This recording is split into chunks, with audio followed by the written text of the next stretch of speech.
Hello everyone, my name's Jason Parker and welcome back to this channel about magic! By the way, public service announcement, if you want to learn how to do this move, I have a tutorial on this channel. Link in the pinned comment below. You can learn that for free, impress your friends, get a promotion at work, maybe? And it's time for a random question with you and me. If you could choose any animal to be your permanent sidekick, which animal would it be? Leave your answers in the comments down below, I'll check those out. And if you'd like to hear my answer, wait till after the reaction and I'll give you that as well. And in today's reaction, we're taking a look at a magician named David Shareef. This is season 7 of Penn and Teller's Fool Us, episode 24. Never have there ever been so many episodes in one season. At any rate, I've heard that David has a very interesting card effect for us, so let's go ahead and check it out. I was introduced to magic by Muhammad Ali. My father was his bodyguard. Most people don't realize that Muhammad Ali was a magician and he used to do levitations. And he took a red handkerchief, put it in his fist, and made it disappear. And to a 5-year-old like I was, that was real magic. I have a PhD in psychology. It gives my magic more realism and credibility because I understand how people think and why they're thinking. I like doing bizarre magic. It's the kind of magic that creeps people out. I like to know that I'm having that effect on people. Penn and Teller, prepare to meet the Muhammad Ali of creepy magic. Well, A, I didn't know Muhammad Ali was a magician or doing any kind of magic tricks. B, much less the silk vanish, which is actually a magic trick that I do. He's saying, it's good for 5-year-old children. In my experience, it's good for full-fledged adults. I don't know, I mean, I usually get a very strong reaction. People are like, what the? Like it just vanished and you're wearing short sleeves? How is it possible? I say, listen, I just pull it on over my head. It's not that hard.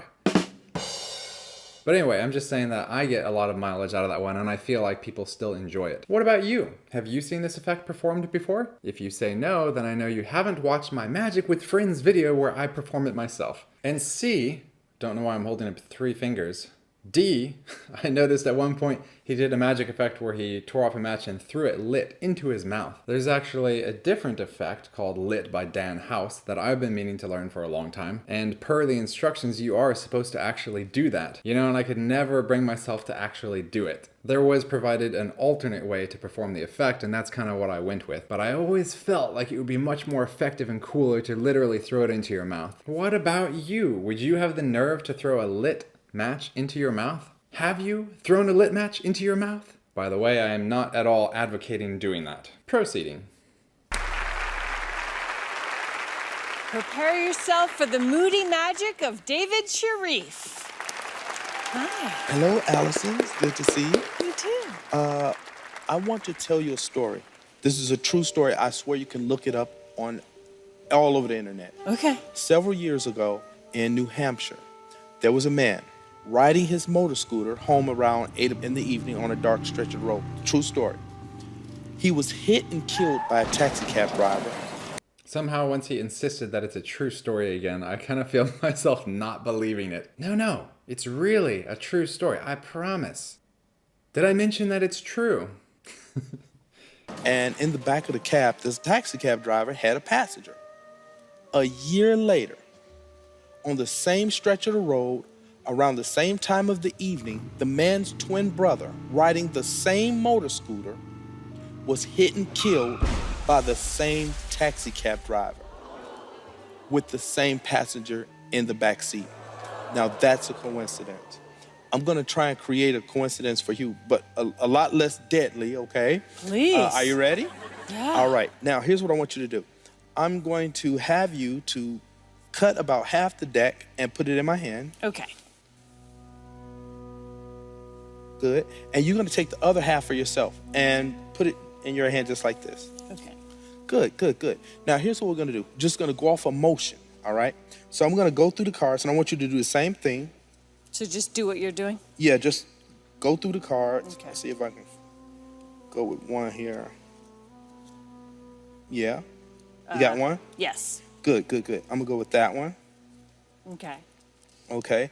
And what I want you to do is take your card and put it on top of my deck. Now, you take my card and put it on top of your deck. I'm going to use you as a table and use me as a table. Okay. Now, here's what I want you to do.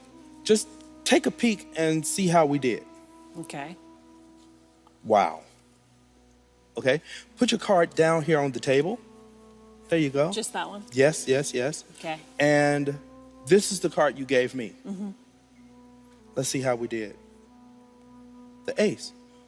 Would it be crazy? Would it be weird, a coincidence, if you got the twin to this card, like in our story? Mm-hmm.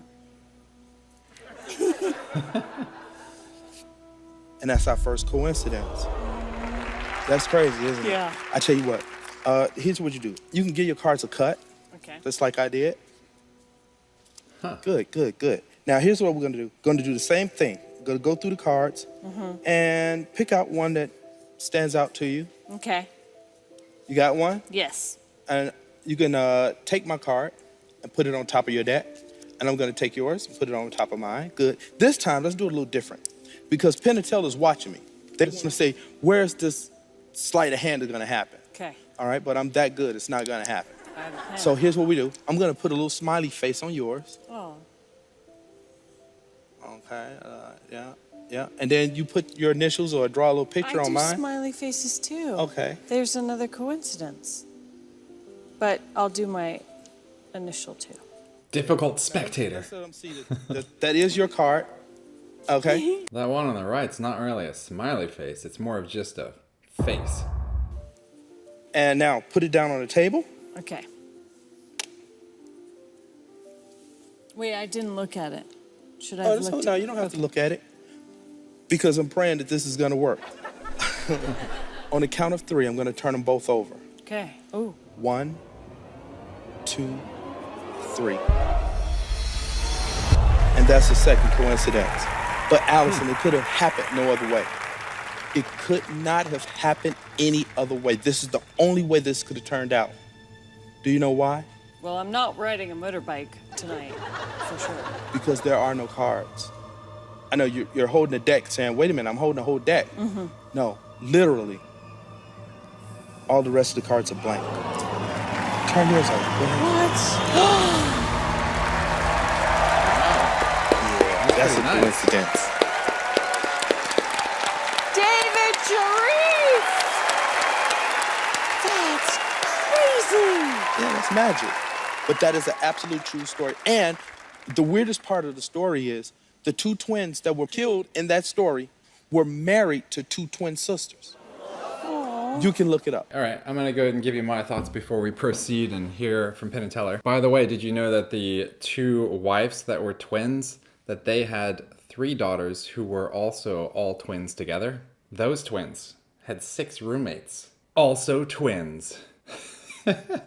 I'm not really a big believer in these kind of stories, and even if it somehow did happen literally in that exact way, well, like in our world, you know, with all the humans and everything happening all the time, there is a small chance something like that could just happen, and it could be totally random and not mean anything. If it actually did happen and it's not just some internet story. Secondly, what a cool magic trick! That was a really nice job by David. The first half, I was kind of like, okay, I had some suspicion about how Allison was cutting the pack. I thought maybe the magician was breathing a little heavy there, kind of watching. But for the second part, you know, she cut her deck in half and then she just picked a random one. It always looked like it was a little suspicious the way he was selecting his cards, because he was always picking like the third or second card from the top. But you know, she had more freedom there, especially on that second card, to choose anyone. So, I mean, my initial feeling is one of being fooled, unless I should stop now and think more analytically. I'd have to kind of watch it again, which I hate doing because I do feel like that's cheating and magic should be experienced live, or you're not allowed to rewind. But somehow the whole presentation of it kind of erased in my mind exactly the sequencing of things. I do remember they were trading cards at some points, and maybe that was important. But I do have to admit that I was shocked there at the end when all the cards were blank. You know, at the beginning I was thinking like, he didn't show us the cards. Like, how do we know there's not like multiple of these aces? There was one moment where he was holding the card he'd just taken from Allison, and he says like, Penn and Teller maybe expect me to do some sleight of hand, but I'm not going to. And I was watching him carefully, and right then the camera cut to a different angle, and as soon as it cut, he was holding the deck in one hand, then he was holding it in the other hand, and I was a little bit suspicious about that. But that's basically all I've got so far. Anyways, let's hear from Penn and Teller. So you had an interesting early life. Yes, I did. So did knowing Ali influence the man you became? Oh, absolutely. In fact, I'm a 3-time world karate champion. So knowing a champ made you want to be a champ? Knowing a champ gave me the mindset of whatever I do, I have to be the best at it. I'm going to ride a bike. Well, nobody's ever rode a bike like this. So whatever it is, I just want to be good at it. So why do you adopt a sort of creepy style to begin with? Because I like to be frightened. I like to do bizarre magic, creepy stuff, talking to Jack the Ripper through seances. But you're not creepy at all. I know, yeah. All right. Okay, David, well, let's see if your creepy story fooled Penn and Teller. Nice job. You're Oh, taking a card trick and making it have a creepy story to it and having all that atmosphere and all of that and making a card trick mean something. It's always hard to do that. It's also great that Allison really has complete freedom of choice all the way through. There's no force, no nothing. You really do pick any card you want. Any card you want, David can handle it. And to do that kind of thing, to learn that kind of thing, you got to get into magic and then have a lot of stick-to-itiveness to be able to keep going with that and be able to control that so you can have an open thing and hit it right on the mark. And you say that story in New Hampshire is true? Yeah, that's an absolute true story. Goodness gracious. Everyone is going to be looking it up now. Oh, yeah, I bet they will. Because everything you see on the internet, that's true. Anyway, it was a really great thing, really great tone, everything else, but I think I slipped in a few things and maybe gives you an idea that we might have some idea how you did it. I like the way Penn was like, yeah, everything we hear on the internet's definitely true, and they're kind of, and it shows David, and he's like, I don't know if that's just the way they edited it together, but it looked like he wasn't having any of that joke. What do you think? Do they know how you did your trick? I don't know what the hell he's talking about. Maybe Teller can tell me. Okay, we're going to have Teller tell you, David, but things are a little different this year because we now have the Fool Us hotline. So Teller's not going to whisper to you. He can actually call you. Oh, there you go. Go ahead. Still covered in germs. Just saying. Hello, Mom?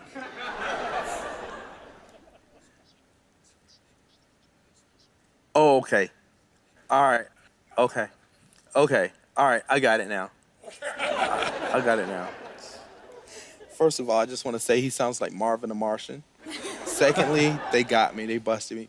But I swear to the invisible man out in space, I will be back, and I'm going to fool you. I promise that. I promise. We look forward to it. You didn't scare up a trophy, but you scared me. I know. Thank you very so much. much, Thank David you. Shareef. All right.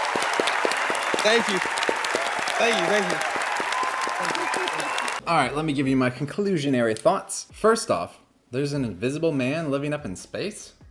Did that happen in 2020? Somehow I didn't hear about that one. Secondly, I thought David did an excellent job. I enjoyed his storytelling, not sure why I said it like that. I enjoyed his storytelling, I enjoyed his magical presentation, everything made sense, and it totally felt like a fooling effect. In fact, it was a fooling effect because I was fooled. Now, upon hearing Penn give some of his code talk, I distinctly heard two things. You probably heard a few of those as well. When Penn was talking about David's persistence and some other things, you know what I'm talking about. When I stopped and thought about that, now I do think I can piece together and understand how he did the effect. Coronavirus aside, I do understand why he would want to perform that up at the table and have Penn and Teller sitting down there back in their chairs. I'm not even going to attempt to give my own code talk here because I think Penn did a good enough job. And also David is a 3-time karate black belt champion, so I don't want to get him angry now, do I? But all joking aside, I really did feel like this was a very nice effect and very fooling. And yeah, I enjoyed it. What about you? Leave your comments down below. How did you like David's performance? And now, because I'm running out of time, I'm going to do a very quick Aesop's Fable. Chapter 62, The She-Goats and Their Beards. This definitely sounds like a 2020-ish story. Ahem.